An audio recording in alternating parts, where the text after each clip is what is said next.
The alley behind Giovanni's restaurant was dimly lit by a flickering street lamp, its pale light stretching long shadows across the brick walls. The cold air carried the faint scent of garlic and baked bread from the kitchen vents, mingling with the city's distant hum. Marcus Bennett stood quietly near the back door, his hands tucked into the pockets of his tailored coat. At 37, Marcus was a man who had built an empire from scratch, a chain of luxury restaurants known for their perfection. But tonight wasn't about fine dining or numbers on a balance sheet. Tonight was one of his unannounced inspections, a ritual he kept to see how his establishments truly operated when no one expected the owner to show up. He'd just finished a quiet dinner alone at one of the corner booths, watching the evening unfold from behind the anonymity of a reservation made under another name. The staff had been efficient, polite, but one waitress had stood out. Sarah, her name tag had read, mid-20s, with soft blonde hair tied back in a loose ponytail and kind eyes that seemed to see people rather than customers. When Marcus stepped into the alley to leave, ready to head to his car, movement caught his eye, a familiar figure kneeling near a stack of cardboard boxes. He paused, curiosity tightening in his chest. It was Sarah. She wasn't alone. Two small children huddled beneath a sagging cardboard lean-to, a boy of maybe 7 and a little girl no older than 4. Their faces were smudged, their clothes thin against the autumn chill. Sarah knelt before them, her canvas bag open beside her. Marcus watched silently as she pulled out a few dinner rolls wrapped carefully in a kitchen towel. "Here you go, Emma and Jake," she said softly. Her voice carried easily in the still night. "They're still warm from tonight's service." Jake's eyes widened as he reached out with trembling hands. "Thank you, Miss Sarah," he said politely. "Emma was really hungry, but I told her you'd come. You always do." Marcus felt something shift deep in his chest. The waitress, the woman who had served him a glass of wine just an hour earlier, was now feeding homeless children behind his restaurant. He stayed in the shadows, watching her work with gentle precision. Sarah broke one of the rolls in half, handing a piece to Emma, who smiled shyly, clutching a worn stuffed rabbit to her chest. "Jake," Sarah said, kneeling so she could meet his eyes, "are you two keeping warm enough? I brought an extra blanket from home if you need it." Emma nodded solemnly. "We're okay. Jake takes care of me. He says we have to be brave until Mama comes back." Sarah's expression softened. "You are brave," she said. "Both of you." Marcus felt his throat tighten. He had walked these alleys 100 times, never once noticing that 2 children lived just steps from his spotless, 5-star kitchen. Then Jake's voice grew serious. "Miss Sarah, the man in the fancy suit came again today. He was asking questions about you. He seemed nice, but we didn't tell him anything, 'cause you said it's our secret." Sarah froze, worry flickering in her eyes. What did he look like? Tall, dark hair. "Expensive jacket," Jake said. He asked the sandwich shop man about a lady who helps kids in the alley. Marcus's heart gave a hard jolt. The boy was describing him. Earlier that day, he'd been asking local business owners about reports of someone handing out food behind his restaurant. He'd assumed it was some kind of unapproved charity effort, something that could bring health inspectors or bad press if word got out. Now, hearing the truth, Marcus felt a wave of shame. Sarah wasn't breaking rules or running a side operation. She was simply feeding hungry children with her own hands, doing what no one else had bothered to do. Sarah smiled gently to reassure the children. "Don't worry about the man in the suit. I'll take care of it." For a few more minutes, she checked on them, adjusting the blanket around Emma's shoulders, handing Jake a small flashlight, reminding them to stay close to the wall for warmth. "I'll be back tomorrow, okay? And I'll bring some soup this time." When she finally rose to leave, Marcus knew he couldn't stay hidden any longer. He stepped out from the shadows slowly. "Excuse me," he said softly, raising his hands to show he meant no harm. Sarah spun around instantly, moving protectively in front of the children. Recognition flashed in her eyes. You are my customer tonight," she said, her voice trembling slightly. Marcus nodded. "Marcus Bennett. I own Giovanni's." Sarah went pale. Her mind raced. She was probably about to lose her job. "Mr. Bennett, please. I know I should have asked before taking the leftovers, but the bread would have been thrown out, and the kids were starving. I'll pay for it myself if I have to. Marcus shook his head slowly, glancing at the children watching anxiously from their shelter. No one's in trouble, he said gently. I just want to understand what's going on. He motioned to the ground. May I sit? Sarah hesitated, then nodded. Together, they sat on the cold pavement, the hum of distant traffic filling the silence. And for the next hour, Marcus listened. Sarah told him everything. How she'd found the children 2 weeks ago, shivering behind the dumpsters after a rainstorm. Their mother had been hospitalized following a severe mental health crisis. With no family nearby and no place to go, Jake had taken upon himself to protect his sister. They avoided social services out of fear they'd be separated. I know I should have reported it, Sarah admitted quietly, but I couldn't. I've heard too many stories. I was hoping to find a relative first. Marcus studied her face, the compassion, the exhaustion, the quiet courage. She wasn't some reckless employee breaking policy. She was a young woman trying to keep 2 children alive with what little she had. He felt something inside him shift, something that had long been buried under spreadsheets, deadlines, and expansion plans.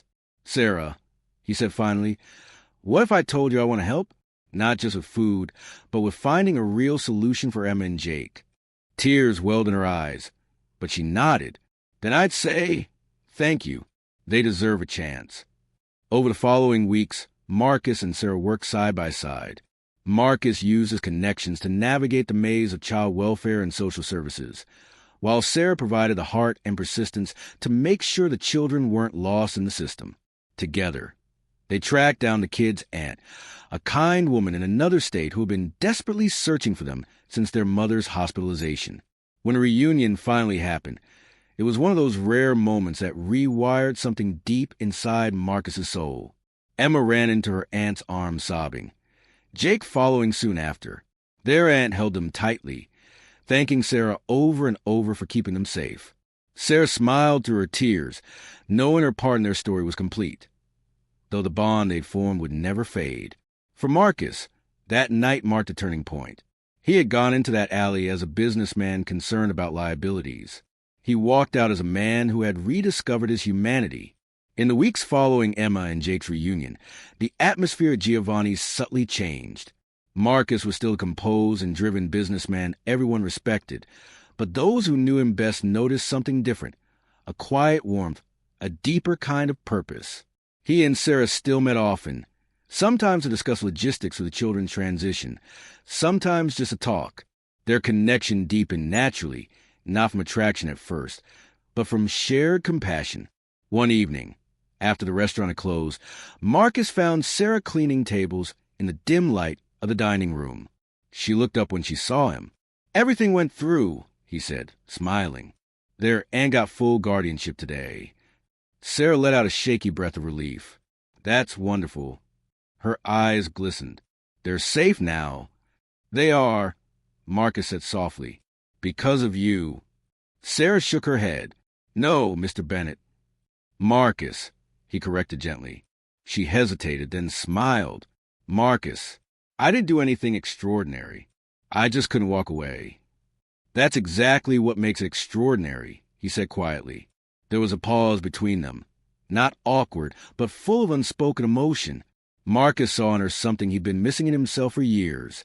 Empathy without limits. For so long, he had defined success by profit margins and Michelin stars. But Sarah had shown him a different kind of wealth, one that couldn't be measured on a ledger. Over the next several months, that revelation turned into action. Marcus began to dedicate more of his time and resources towards social initiatives. He and Sarah worked together to design something permanent. The Bennett Foundation, an organization focused on supporting families in crisis. They spent long nights sketching plans over coffee, arguing gently over details, and laughing when fatigue turned their seriousness into silliness. The more they worked, the clearer it became. This wasn't just philanthropy for Marcus. It was personal. One evening, while reviewing designs for the Foundation's first transitional housing center, Marcus looked up at Sarah across the conference table. You know, he said, none of this would exist if you hadn't carried that bag of bread into the alley. Sarah smiled faintly. "And none of it would exist if you hadn't followed me out there." He chuckled. "Fair point." Their eyes met, and the moment lingered. 6 months later, on a bright spring morning, the Bennett Foundation Family Center opened its doors. Reporters gathered near the entrance, capturing photographs of the modern building with its soft colors, gardens, and children's play area. But amid the ceremony, the spotlight belonged to two small guests of honor, Emma and Jake. Now dressed neatly and full of life, they stood with their aunt at the front, proudly helping Sarah and Marcus cut the red ribbon. Cheers erupted. Cameras flashed, and Marcus caught sight of Sarah wiping away tears. The foundation would offer more than shelter. It would provide education, therapy, and job training for parents, ensuring that families could rebuild with dignity and hope. It was exactly the kind of place Marcus wished had existed for those kids when he'd first found them in the alley. As the crowd began to disperse, Marcus and Sarah stood together at the edge of the courtyard. Children laughed nearby, their voices echoing against the walls of the new facility.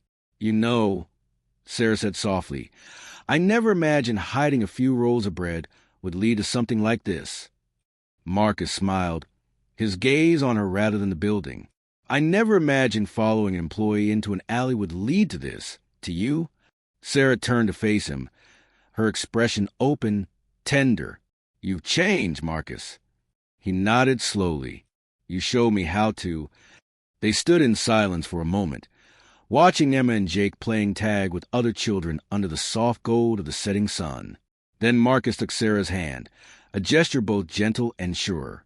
"I need to tell you something," he said quietly. Sarah's heart skipped. "What is it?" "When I first started asking about someone feeding people behind my restaurant," he admitted, "I was worried about image, about liability, about my brand. I saw compassion as a risk. But you," his voice wavered slightly, "you made me realize that success means nothing if we don't use it to lift others up." Sarah smiled faintly. "Sometimes it just takes one person to remind us what matters." He nodded. "You were that person for me." They stood there together as the evening deepened, the city lights flickering on one by one. The hum of traffic mixed with the laughter of children, and Marcus felt something he hadn't in years: peace.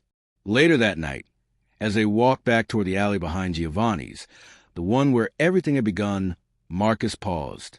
The spot was empty now. No cardboard shelter, no traces of the fear or hunger that had once lived there. Only the faint glow of the street lamp remained, casting a warm light on the old bricks. Sarah looked around quietly. "Hard to believe this is where it all started," she murmured. Marcus nodded. "That one act of kindness changed everything." He turned to her. "You know, Sarah, I used to think love was something that happened in grand gestures, expensive dinners, big statements. But now I know it starts small.